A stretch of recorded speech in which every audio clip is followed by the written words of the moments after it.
स्वागत है आप सभी का आपकी YouTube चैनल धीरज स्पेशल में। कैसे आप लोग? उम्मीद करता हूँ स्वस्थ होंगे और अपनी स्टडी कंटिन्यू कर रहे होंगे। आज हम बात करते हैं नर्वस सिस्टम पर। पिछले वीडियो में हमने बताया था कि नर्वस सिस्टम क्या है और तंत्रिका कोशिका क्या होती है। इस वीडियो में आपको बताएंगे कि नर्वस सिस्टम क्या होता है और नर्वस सिस्टम को चलाने के लिए कौन कौन से घटक उसमें शामिल होते हैं, किन किन घटकों से मिलकर नर्वस सिस्टम बनता है। तो चलिए देखते हैं नर्वस सिस्टम। बिल्कुल इजी है। नर्वस सिस्टम कहने का मतलब तंत्रिका तंत्र जिसको कहते हैं। तो नर्वस सिस्टम के बारे में हमने पिछले वीडियो में बताया था कि नर्वस सिस्टम एक ऐसा तंत्र होता है, एक ऐसा सिस्टम होता है जो कि हमारे समस्त क्रियाओं को नियंत्रित करने का काम करता है। ठीक है, जैसे हम सोचते हैं, कोई भी चीज सोचते हैं वो भी नर्वस सिस्टम ही कर रहा है। कोई चीज तर्क करते हैं वो भी नर्वस सिस्टम ही कर रहा है। कोई चीज समझते हैं वो भी नर्वस सिस्टम के द्वारा ही हो रहा है। हमारे शरीर में जितनी भी ऐच्छिक क्रियाएं होती हैं, भूख लगना, न लगना, सांस लेना, हृदय का धड़कना, भोजन का पचना, गुस्सा आना, प्यार आना, क्रोध आना, चिंता होना, निराशा होना, बहुत खुश होना, ये सारी चीजें जितनी भी होती हैं ये सब नर्वस सिस्टम के द्वारा कंट्रोल की जाती हैं। कहने का मतलब हमारे जीवन में जितनी क्रियाएं और प्रतिक्रियाएं हम करते हैं वो सभी चीजें नर्वस सिस्टम के द्वारा कंट्रोल की जाती हैं। तो नर्वस सिस्टम क्या है? एक ऐसा तंत्र जो सोचने, समझने एवं तर्क करने एवं समस्त ऐच्छिक एवं अनैच्छिक क्रियाओं को नियंत्रित करने का काम करता है। उसको कहते हैं नर्वस सिस्टम, मतलब तंत्रिका तंत्र। ठीक है, तो तंत्रिका तंत्र के अंतर्गत दो प्रकार की क्रियाएं शामिल होती हैं हमारे जीवन में। हम जितना भी अपना आचरण करते हैं, जितना एक्शन और रिएक्शन करते हैं वो हमारा आचरण कहलाता है, व्यवहार कहलाता है। जैसे किसी ने हमें एक थप्पड़ मारा तो हमने उसके प्रति रिएक्शन किया, या हम अपने जीवन में जितनी भी क्रियाएं करते हैं वो सभी हमारा आचरण कहलाती है। वो सभी नर्वस सिस्टम के द्वारा ही कंट्रोल किया जाता है। ठीक है, दो प्रकार की शरीर में क्रियाएं होती हैं, ऐच्छिक क्रियाएं और अनैच्छिक क्रियाएं। ऐच्छिक क्रिया उसको कहा जाता है जो कि हमारी इच्छा के अनुसार होती हैं, उसको ऐच्छिक क्रियाओं कहा जाता है। ये किसी निश्चित उद्देश्य को पूरा करने के लिए की जाती है। जैसे भोजन खाते हैं हम, ऐच्छिक क्रिया है। हम इधर से उधर हाथ कर रहे हैं, कुछ सोचने लगे हैं, कुछ पढ़ने के बारे में करने लगे हैं, हंसने लगे हैं, रोने लगे हैं, और वो क्रियाएं जो हमारे नियंत्रण में होती हैं, वो क्रियाएं जो हम अपनी इच्छा से करते हैं उसको कहते हैं ऐच्छिक क्रिया। ठीक है, और दूसरी जो क्रियाएं होती हैं वो होती हैं अनैच्छिक क्रियाएं। अनैच्छिक क्रियाएं जैसे अनऐच्छिक, इसके शब्द से ही आप समझ सकते हैं कि वो क्रियाएं जो हमारी इच्छा के अनुसार ना हो, अपने आप ऑटोमेटिक होती रहती हैं, उसको कहा जाता है अनैच्छिक क्रिया। ठीक है, जैसे कि हृदय का धड़कना या अनैच्छिक क्रिया है, सांस लेना अनैच्छिक क्रिया, ये हमारे बस में नहीं है, हम इसको नहीं रोक सकते, रोकेंगे तो मर जाएंगे। कहने का मतलब वो क्रियाएं जो हमारी इच्छा पर डिपेंड नहीं होती हैं, अपने आप होती हैं, उसको कहा जाता है अनैच्छिक क्रियाएं। ठीक है, तो इन सभी को जितनी भी क्रियाएं होती हैं ये एक तंत्रिका तंत्र के द्वारा नियंत्रित की जाती हैं, वही इसको संचालित करते हैं। तो चलिए देखते हैं कि तंत्रिका तंत्र में कौन कौन से घटक होते हैं जो कि शामिल होते हैं। ठीक है, तो पहला जो है तंत्रिकीय नियंत्रण के घटक, मतलब जो हमारा तंत्र, पूरा तंत्रिका तंत्र है और इसके द्वारा जो हमारी क्रियाएं नियंत्रित होती हैं उनमें से कौन कौन से अंग हैं या कौन कौन से घटक हैं, कंपोनेंट्स हैं जो कि इसमें शामिल होते हैं। ठीक है, तो पहला है संवेदांग, और दूसरा क्या है अपवाहक रचनाएं। ठीक है, और तीसरा क्या है सूचना प्रसारण तंत्र। तो तंत्रिका तंत्र के ये तीन घटक होते हैं, इन्हीं तीन घटक से मिलकर ही संपूर्ण तंत्रिका तंत्र का निर्माण होता है। ठीक है, संवेदांग के सेंसरी ऑर्गन इसको बोलते हैं, क्या बोलते हैं? Sensory organ. संवेदांग, सेंस का मतलब होता है समझना, महसूस करना, जानकारी लेना। तो संवेदांग का मतलब होता है वो अंग जो संवेदना ग्रहण करते हैं, मतलब कोई न कोई सूचना प्राप्त करते हैं, महसूस करते हैं, उनको कहा जाता है संवेदांग। ठीक है, तो सेंसरी ऑर्गन कितने होते हैं? सेंसरी ऑर्गन होते हैं 3। ठीक है, ज्ञानेंद्रियां होती हैं, ठीक है, और फिर अंतः ज्ञानेंद्रियां और स्वाम्य ज्ञानेंद्रियां होती हैं। ज्ञानेंद्रियां होती हैं 5। कितनी ज्ञानेंद्रियां होती हैं? 5 ज्ञान सेंसरी ऑर्गन। ठीक है, इंद्रियां मतलब ऑर्गन होता है, अंग होता है, और ज्ञान का मतलब जो महसूस करे, जो सेंस करें, जिससे जानकारी प्राप्त हो। जैसे नाक क्या है? नाक एक ज्ञानेंद्रिय है, मतलब सेंस आर्गन है, सेंसरी आर्गन है। नाक के द्वारा हम पता कर लेते हैं कि बाहर वातावरण में किस तरह से क्या मतलब महक क्या आ रही है, ठीक है। और कान जो होता है ये बाहरी वातावरण से सूचनाओं को ग्रहण करने का काम करता है। तो ये भी सेंसरी आर्गन है, किसी भी आवाज़ को महसूस करने का, उसको सेंस करने का ज्ञान किसके पास है, कान के पास है। त्वचा जो होती है वो ठंडा, गर्म, दर्द इन चीज़ों को ग्रहण करने का काम करती है। तो त्वचा क्या है, त्वचा ज्ञानेंद्रिय है। जीभ जो होती है वो स्वाद ग्रहण करती है, तो जीभ भी ज्ञानेंद्रिय है। और आँख जो है वो बाहरी वातावरण में क्या हो रहा है उनके परिवर्तनों को देखने के लिए ग्रहण करने वाला अंग है।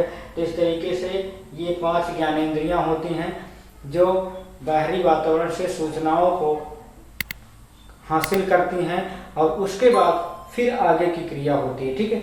तो ये 5 ज्ञानेंद्रियाँ होती हैं, ये बाहरी वातावरण के परिवर्तनों को ग्रहण करती हैं। और जो दूसरी अंतः ज्ञानेंद्रियाँ होती हैं, अंतः का मतलब होता है इंटरनल, हमारे शरीर के अंदर जो ज्ञानेंद्रियाँ हैं उसको अंतः ज्ञानेंद्रिय कहा जाता है।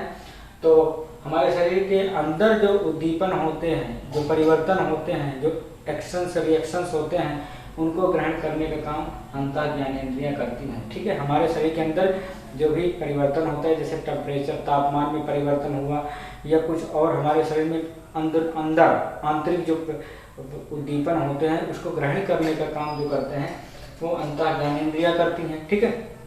नेक्स्ट है, तीसरा है स्वाम ज्ञानेंद्रिय। स्वाम ज्ञानेंद्रियाँ किसको कहते हैं, इनमें कौन कौन चीज़ें शामिल होती हैं। तो स्वाम ज्ञानेंद्रियों में रेखित पेशियाँ वो होती हैं जो ऐच्छिक क्रियाओं को करते हैं, जैसे कि हाथ की जो पेशियाँ होती हैं वो रेखित पेशियाँ कहलाएंगी। मतलब वो अंग जो हमारे संचालन पर हम जब चाहें तब चले उनको कहते हैं ऐच्छिक पेशियाँ, उन्हीं को रेखित पेशियाँ कहा जाता है। अस्थि संधियाँ, हमारे शरीर में हम जानते हैं कि तमाम अस्थियाँ होती हैं, हड्डियाँ होती हैं और उनके जोड़ होते हैं, तो वो इसमें शामिल होती हैं। कंडराव का मतलब होता है जहाँ पर हड्डियाँ एक दूसरे से जुड़ी हुई होती हैं त्वचा के माध्यम से, वो होती है कंडरा। स्नायु में स्थित संवेदी तंत्र, ठीक है। तो कहने का मतलब रेखित पेशियों में, अस्थि पेशियों में, कंडराओं में, स्नायुओं में कुछ संवेदी तंत्रिका कोशिकाएं होती हैं, ठीक है, जो कि सूचना, जैसे दर्द हो रहा है, अब यहाँ पे जोड़ पे दर्द हो रहा है तो यहाँ पे कोई ना कोई तंत्रिका है, कोई ना कोई तंत्रिका कोशिका है, कोई ना कोई संवेदी अंग है जो कि उस दर्द को महसूस कर रहा है और उस दर्द को महसूस करके आगे भेजने का काम करेगा। तो इस तरीके से संवेदांग होते हैं जो कि उद्दीपनों को, सूचनाओं को ग्रहण करने का काम करते हैं। तो संवेदांग का मेन क्या काम होता है, जो भी परिवर्तन हो रहे हैं, जो एक्शंस हो रहे हैं और जो उद्दीपन हो रहे हैं उनको ग्रहण करना और ग्रहण करने के बाद आगे ट्रांसफर करने का काम संवेदांग का होता है, ठीक है। नेक्स्ट है अपवाहक रचनाएं। अपवाहक रचनाएं क्या होती हैं, प्रतिक्रिया करने वाली रचनाएं होती हैं। जैसे यहाँ से महसूस किया, उसके बाद जैसे कहने का मतलब किसी ने मुझे एक थप्पड़ मारा तो उसके बदले मैं रिएक्ट करूँगा, मैं भी कुछ ना कुछ करूँगा, ठीक है। तो रिएक्ट करने वाले जो शरीर में जो पेशियाँ होती हैं वो इसमें शामिल होती हैं। इनमें आती है ग्रंथियाँ, जैसे कि भूख लगने पर क्या होता है, हार्मोन्स कोई ना कोई बनता है। आदमी खुश होता है तो कुछ दूसरा हार्मोन्स बनता है, दुखी होता है तो दूसरा हार्मोन्स बनता है, गुस्सा होने पर दूसरा हार्मोन्स बनता है। तो इस तरीके से अपवाहक रचनाओं में किसको शामिल किया जाता है, ग्रंथियों के। और हम जानते हैं ग्रंथियाँ बहुत सारी होती हैं, हाइपोथैलेमस ग्लैंड, थाइमस ग्रंथि, थायराइड ग्रंथि, अधिवृक्क ग्रंथि, उसके बाद अग्नाशय ग्रंथि और लीवर भी एक ग्रंथि ही है। तो इस तरीके से जो ग्रंथियाँ होती हैं वो अपवाहक रचनाओं में शामिल होती हैं। रेखित एवं अरेखित पेशियाँ एक तंत्रिकीय संचालन की प्रतिक्रियाओं भी अपवाहक होती हैं, ठीक है। कहने का मतलब जो ग्रंथियाँ होती हैं, जो रेखित पेशियाँ होती हैं, जो अरेखित पेशियाँ होती हैं, तो इनके तंत्रिकीय संचालन की प्रतिक्रियाओं की अपवाहक होती हैं, ठीक है। इनका क्रियान्वयन मोटर न्यूरॉन द्वारा होता है। हमारे शरीर में तंत्रिका कोशिकाएं होती हैं, उसमें से कुछ तंत्रिका कोशिकाएं होती हैं मोटर न्यूरॉन, ठीक है। मोटर का मतलब होता है सूचनाओं को एक स्थान से दूसरे स्थान पर ले जाने का। जैसे मोटर का काम क्या होता है, माल को एक स्थान से दूसरे स्थान पर ले जाती है। उसी तरीके की जो मोटर न्यूरॉन्स होती हैं वो भी सूचनाओं को एक स्थान से दूसरे स्थान पर ले जाती है। कैसे ले जाएंगे, हार्मोन्स के माध्यम से। हम जानते हैं कि हार्मोन्स के द्वारा ही बहुत सारी क्रियाएं, कहने का मतलब ये जो एक ब्रेन होता है, नर्वस सिस्टम और हार्मोन्स, यही दो होते हैं जो समस्त क्रियाओं को नियंत्रित करते हैं। तो हार्मोन्स के द्वारा और ग्रंथियों के द्वारा जो होता है, मोटर न्यूरॉन्स जो होती हैं वो सूचनाओं को ब्रेन तक पहुंचाने का काम करती हैं, ठीक है। फिर आता है सूचना प्रसारण तंत्र, जो इसका तीसरा घटक है नर्वस सिस्टम का, वो है सूचना प्रसारण तंत्र। सूचना प्रसारण तंत्र मतलब सूचना को प्रसारित करने का, एक स्थान से दूसरे स्थान पर भेजने का जो तंत्र होता है वो होते हैं 3। केंद्रीय तंत्रिका तंत्र, ठीक है, केंद्रीय तंत्रिका तंत्र, सेंट्रल नर्वस सिस्टम कहते हैं इसको। केंद्रीय तंत्रिका तंत्र में आते हैं ब्रेन आता है, ठीक है। तो ये होता है सेंट्रल नर्वस सिस्टम, इसके बारे में हम अलग से बात कर लेंगे। वैसे एक वीडियो हमने ब्रेन पर बनाया हुआ है, उसको आप देख सकते हैं। तो जितना ब्रेन और कहने का मतलब और मेडुला ऑब्लिगेंटा और ये मेरुरज्जु होता है, यही सारी आते हैं सूचना प्रसारण तंत्र में, ठीक है।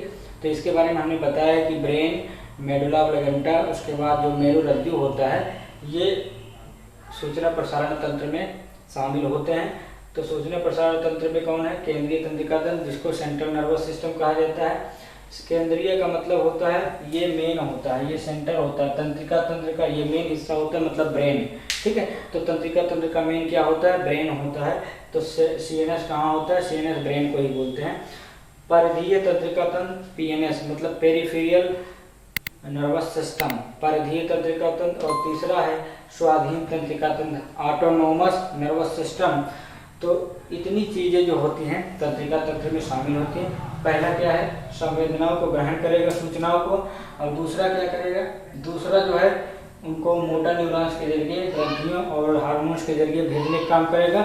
और तीसरा जो होता है वो उसको फैसला करता है कि करना क्या है। तो फैसला करने का काम और सूचनाओं को समस्त, जैसे कि किसी ने मुझे एक थप्पड़ मारा तो मैं क्या करूँगा, वो जहाँ पे लगेगा, त्वचा पे लगा, तो त्वचा में संवेदांग है, संवेदी अंग है त्वचा, उससे हमें दर्द महसूस होगा। वो दर्द तंत्रिका कोशिकाओं के माध्यम से तुरंत ब्रेन में सूचना जाएगी। और ब्रेन क्या करेगा, ब्रेन वहाँ पे डिसीजन लेता है कि इसका रिएक्शन क्या करना है।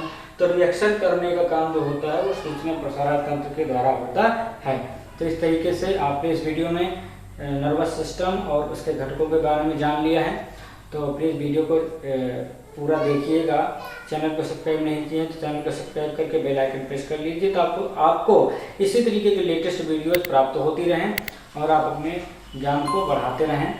और अपने फ्रेंड सर्कल्स में भी वीडियो को शेयर कर सकते हैं। लाइक अवश्य कर दिया करें, कमेंट्स करके बताएं कि वीडियो कैसा लग रहा है। मिलेंगे अगले वीडियो में, तब तक के लिए जय हिंद।